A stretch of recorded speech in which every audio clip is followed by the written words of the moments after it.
While washing my girlfriend's panties, I noticed a small burn hole on the lace trim. The telltale circular scorch mark could only come from a cigarette, and I'd quit smoking over a year ago. Kathy didn't smoke either. My hands shook as I stared at the damning evidence. My phone buzzed with a text from Catherine Miller. "Working late again, honey." Don't wait up. The HR assistant position I'd secured for her was supposed to be low stress.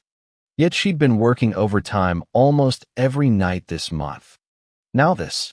I texted back, "When will you finish? I'll pick you up." "No need, babe." Year. End chaos at the office. No idea when I'll wrap up. Grabbing my keys, I drove straight to Miller and Company. The office lights glowed through frosted glass. Voices murmured behind the door, hiding in the stairwell. I called her. "I'm downstairs. Let's grab late-night pancakes." "What?" "Luke, I told you not to." Her voice cracked with panic.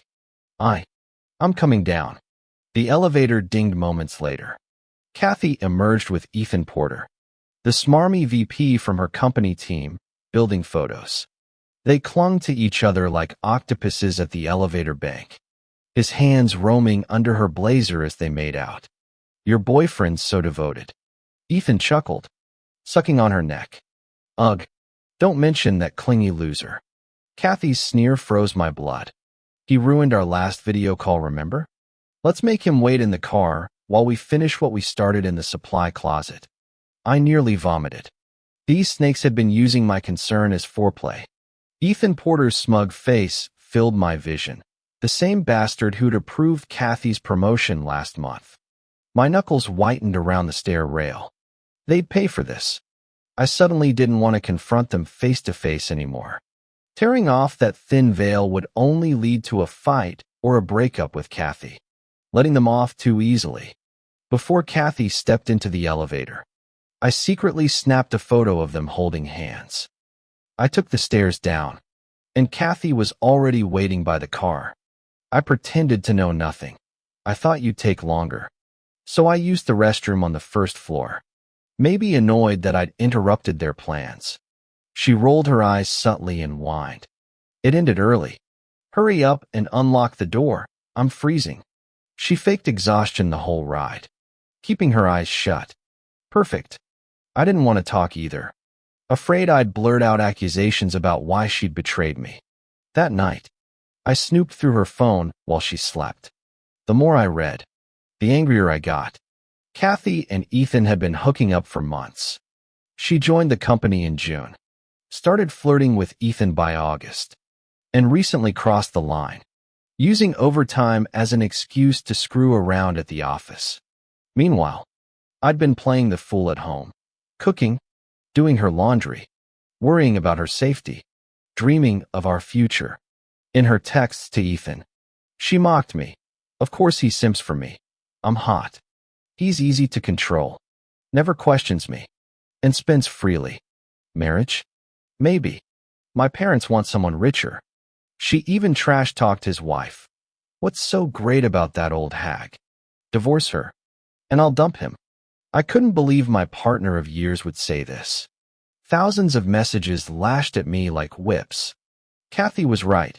I'd never doubted her before. Never checked her phone. That's why she'd kept the evidence. Watching her sleep now, I felt disgusted. She was filthy.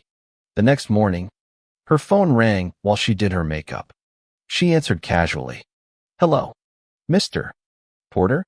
"Sure. I'll come early to review the files." I asked. "Work emergency?" "Yeah. My boss is pushing deadlines. Probably overtime again tonight." I eyed her crimson lips and tight skirt.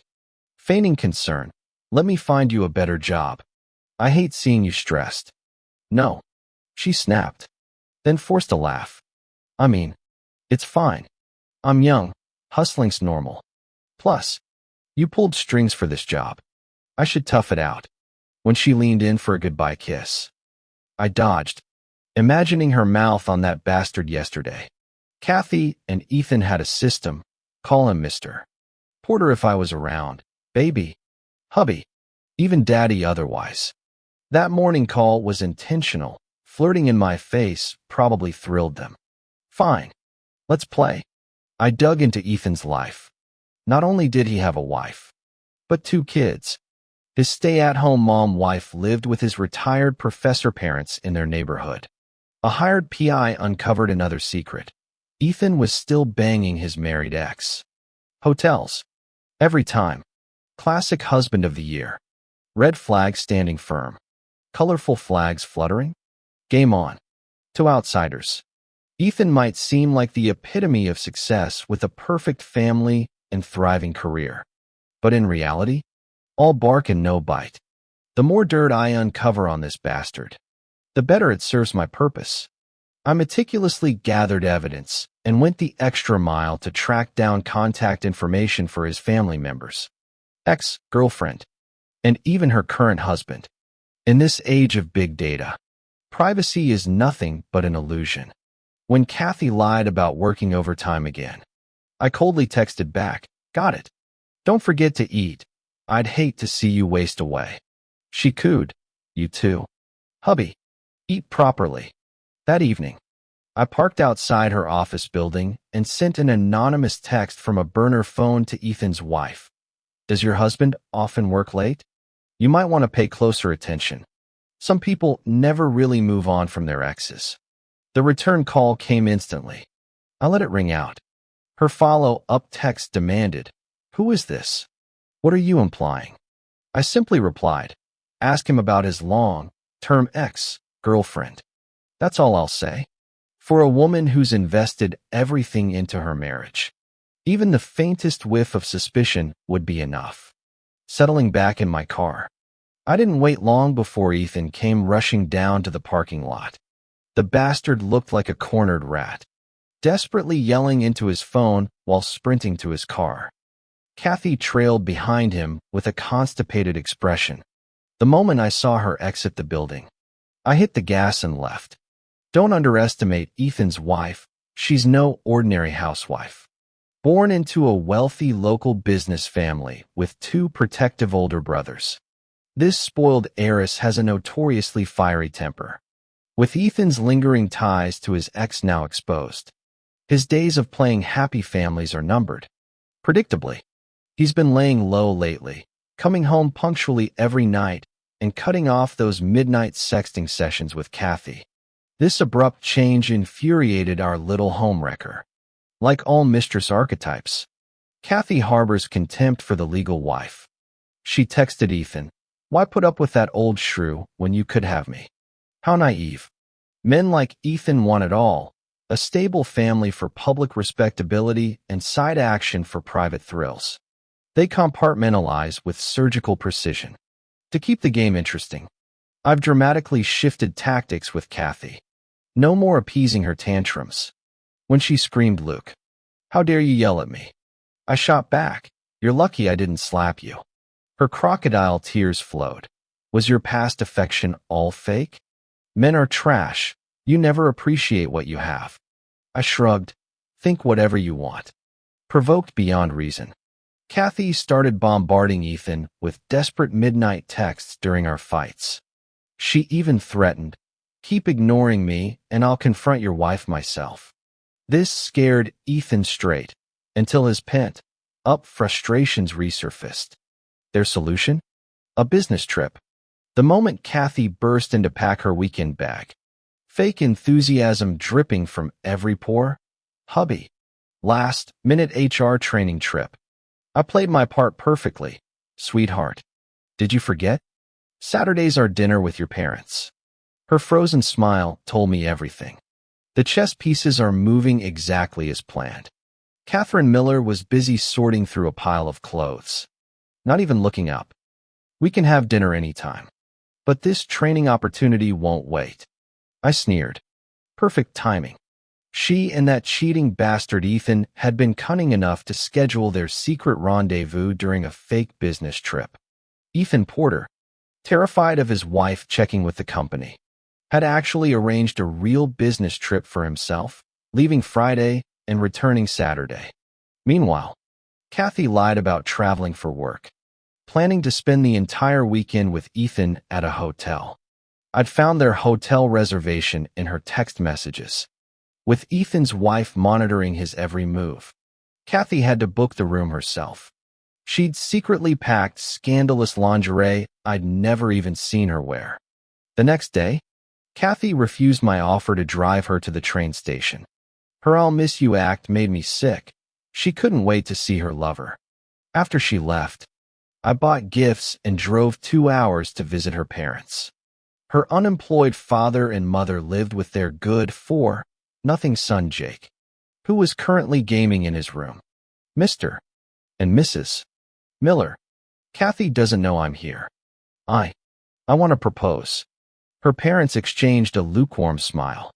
Luke, her mother said, you've dated over a year. Marriage is serious business. Of course.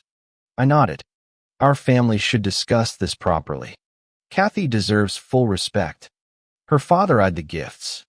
We just want our daughter to marry into a decent family that values her. Decent family. They meant fat dowry. They'd repeatedly grilled Kathy about my family's financial status.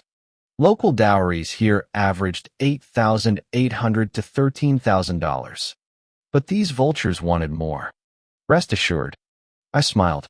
My family will offer far more than others. Her mother pounced. Our Kathy's a college graduate, even with a boyfriend. Matchmakers keep coming. Our neighbor's daughter got $28,000 last month. I leaned forward. We'll give $700,000. The teacup crashed. $700,000? Her father choked. Mom and Dad agree. I showed fabricated chat records. Her mother nearly tripped rushing to make tea. Wait. I stopped her. My parents also want to put Kathy's name on my fully paid condo. The room erupted in chaotic joy. Wash fruits for Luke. Her mother shrieked. Gaming sounds continued from Jake's room. About Jake. I began. Her father groaned. That brat refuses every job. My friend needs a chauffeur. $1,400 monthly. Flexible hours. Their eyes bulged. You'd solve our biggest problem. Her mother crowed. I told you Luke was perfect. I smirked. Weren't you forcing Kathy to meet other men last month? Whatever. Life is like a play. All about acting. Catherine's parents insisted I stay for dinner, but I politely declined.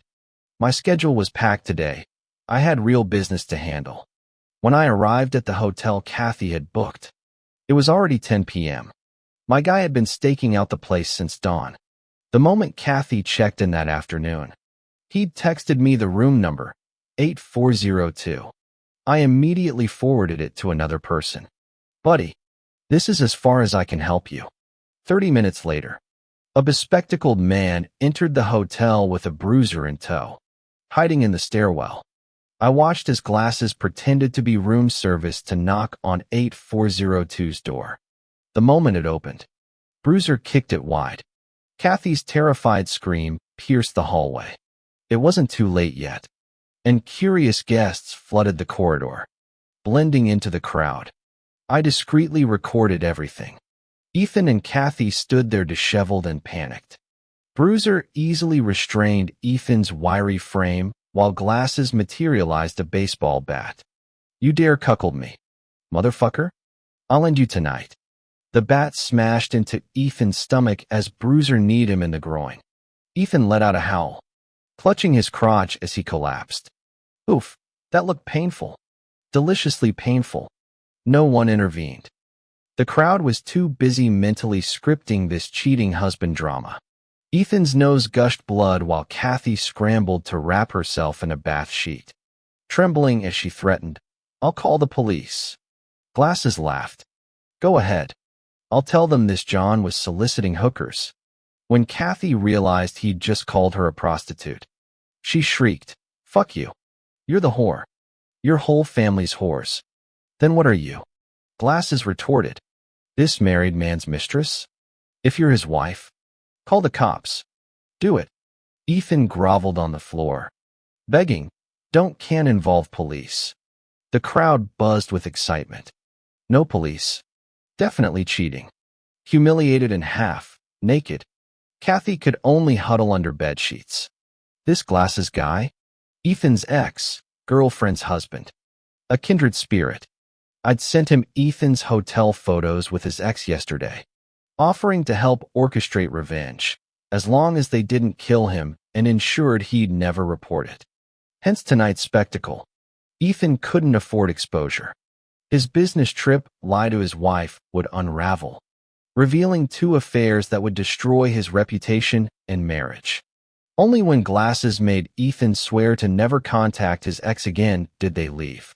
Watching that bastard beg for mercy? Priceless.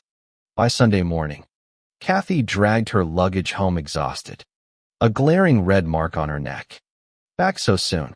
Babe? Should have told me. I'd have picked you up. I feigned innocence. She lied effortlessly. They crammed the training into one day. Mostly. I missed you. TSK. What an act.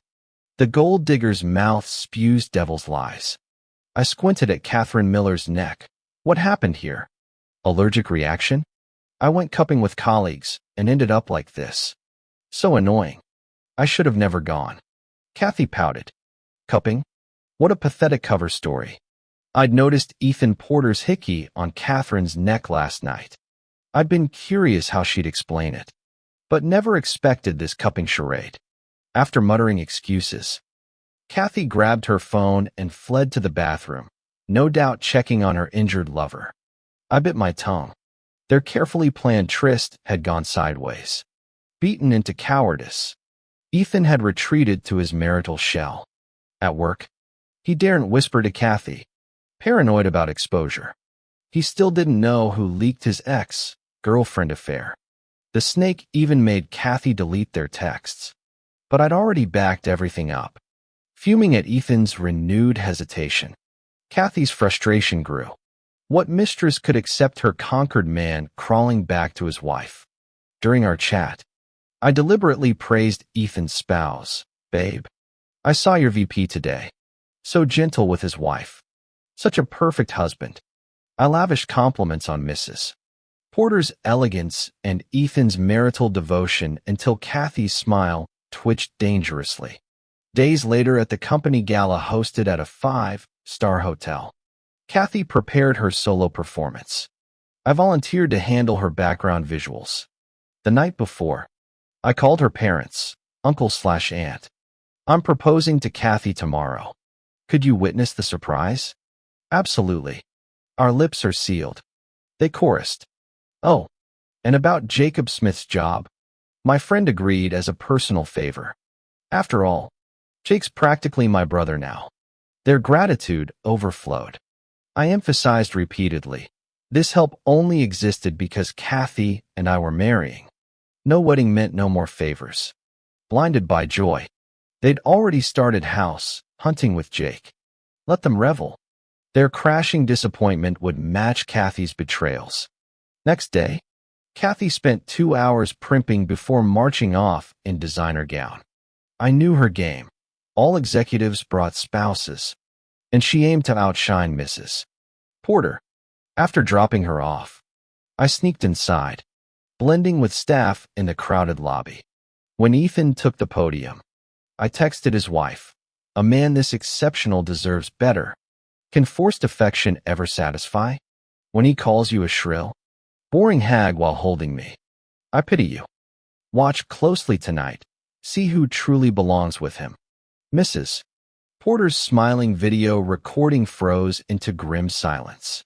Every word I'd sent were direct quotes from Ethan and Kathy's texts. After his speech, Ethan noticed his wife's stony silence. She stared daggers at every young performer, including Kathy taking the stage. The trap was set. Just then my phone rang. It was Kathy's parents. "Yes, Uncle. You can come straight in. I'm waiting at the lobby entrance." Jake stood with Kathy's parents. When Jake saw me, his smile turned unusually bright. He'd never called me brother-in-law so many times before.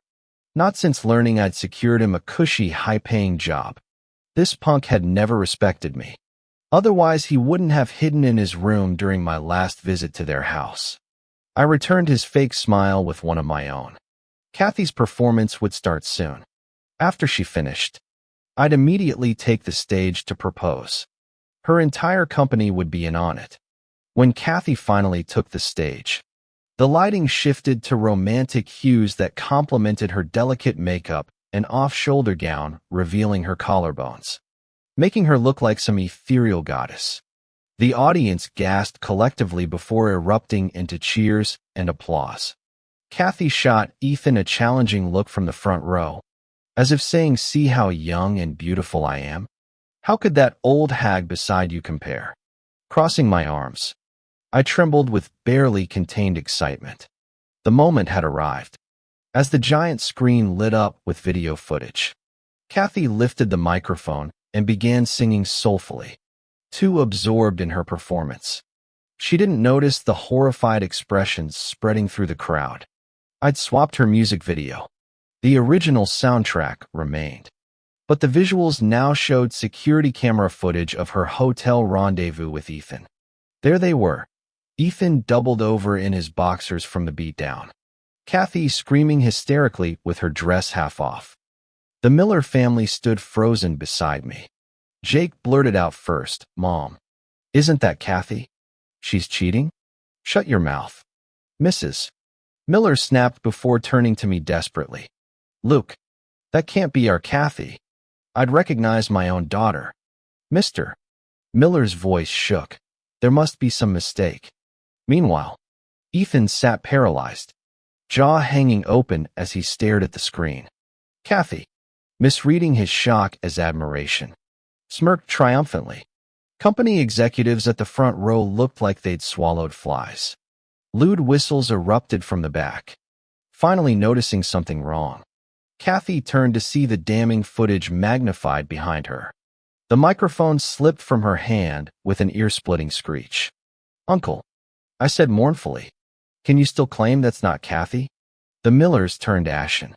Every eye in the venue now burned into Kathy, Ethan, and Ethan's wife. Ethan whimpered like a kicked dog before his spouse. "Honey, let me explain." His wife's calm tone belied coming fury. "This is your promise to behave. Let's discuss this at home. After one ex-girlfriend wasn't enough, now you're screwing office sluts? No wonder you worked late so often." When Ethan tried protesting, his wife slammed the table and roared, "Shut your fucking lies. I'll deal with that homewrecker first. Then you." The crowd buzzed with approval. Now this was the showdown we'd all been waiting for. If Kathy's parents hadn't been standing beside me, I would have cheered out loud. The executives' table was closest to the stage, and Ethan's wife charged onto the platform in 3 strides. Kathy kept retreating in terror until the woman grabbed her by the hair. What betrayed wife wouldn't want to kill the other woman? Especially when Ethan's wife likely believed Kathy had orchestrated this video reveal during the performance to provoke her. Her fist smashed into Kathy's face. Not the usual hair, pulling or slapping between women. This woman fought like a boxer. "You home-wrecking bitch. Think it's funny to flirt with married men? I'll end you." Kathy could only shield herself with her arms, screaming in pain. The auditorium exploded into chaos, staff rushing to intervene, audience members shouting, phones recording, rubberneckers craning for better views. By the time they pulled them apart, Kathy's face resembled swollen dough. Even her mortified mother reluctantly went to comfort her. Humiliated and furious, Kathy lost all restraint. "Let's settle this today," she shrieked at the legal wife, eyes bloodshot. "He doesn't love you anymore. You'll divorce anyway. You're just the baby machine who gave him 2 kids. Ethan says you're nothing but a..." The slap echoed through the hall. Everyone froze as Kathy crashed to the floor. Ethan stood over her, face murderous. "You've been harassing me since your first day? You pathetic slut. I'd rather lose my job than let you destroy my family." His voice dropped to a venomous whisper. "Cross me again, and I'll ruin you. Your whole family." Kathy gaped at her lover, speechless. Just minutes ago, they'd been exchanging longing glances backstage. Now she meant less than nothing to him. As Ethan groveled to his wife about leaving, I seized my moment. Clutching the bouquet I'd prepared, I stormed the stage. "You my pent up rage exploded in a right hook to Ethan's jaw. He staggered, spitting blood and a front tooth onto the floor. Many in the audience recognized me from picking Kathy up after work. My punch carried the righteous fury of every betrayed partner. "I was going to propose today," I choked out, glaring at Kathy. "How could you choose this cheating bastard?" She crumpled into sobs, makeup streaked and face disfigured. I hurled the flowers at her. "We're done." Outside, I breathed deeply, exhilarated. My revenge was nearly complete. Ethan and Kathy's public disgrace was just the beginning. One final move remained. I uploaded everything: hotel receipts with Ethan's ex, his sexting history with Kathy spanning months, falsified business trip records, and the uncensored cheating footage. Let the consequences rain. One copy for Ethan Porter's wife, one for his parents, and one for every employee at the company. The email addresses were copied from Catherine Miller's work tablet. The victims' families and gossip, hungry spectators all got their fair share. Whether his wife divorces him or not isn't my concern. I just want that bastard ruined. Never thought my days of watching internet drama would lead to making PowerPoint slides about being cheated on. After finishing everything, I slept soundly. Early next morning, Catherine's parents dragged her to my doorstep, but I refused to let them in. They actually tried pleading for mercy. "Luke, you and Kathy have been together so long. There's real feelings here. Don't be rash." I kept my expression icy. "Since you're here, let's settle this. I thought we'd become family, me gaining parents and a brother. But now," I shrugged, "Kathy and I are done." "Calm down. Think this through," her father urged. "She's learned her lesson. Beat her if you need to vent." Catherine protested. "Dad." Her face looked even more swollen than yesterday, eyes red and puffy. I felt nothing. "Sir, you're a man too. Could you tolerate this?" I shoved her packed luggage outside. "Take your trash. This isn't a dump." Catherine trembled with rage as I slammed the door. Her father immediately started screaming at her on my porch. "Useless bitch. Your mother and I broke our backs arranging your wedding. Now you lost your job and humiliated us. Your brother's job and apartment, gone. That $50,000 dowry and Luke willing to add your name to his house deed. You'll never find that again. What does your son's apartment have to do with me?" Catherine shrieked. "You just wanted to milk me dry for your precious boy?" Her father backhanded her. "How dare you?" Slaps and wails echoed until her mother begged, "Stop. The neighbors will see." Watching through my doorbell camera, I grinned. This was exactly why I'd buttered up her parents. The bigger the promises, the harder they'd turn against their daughter. Ethan wasn't faring better.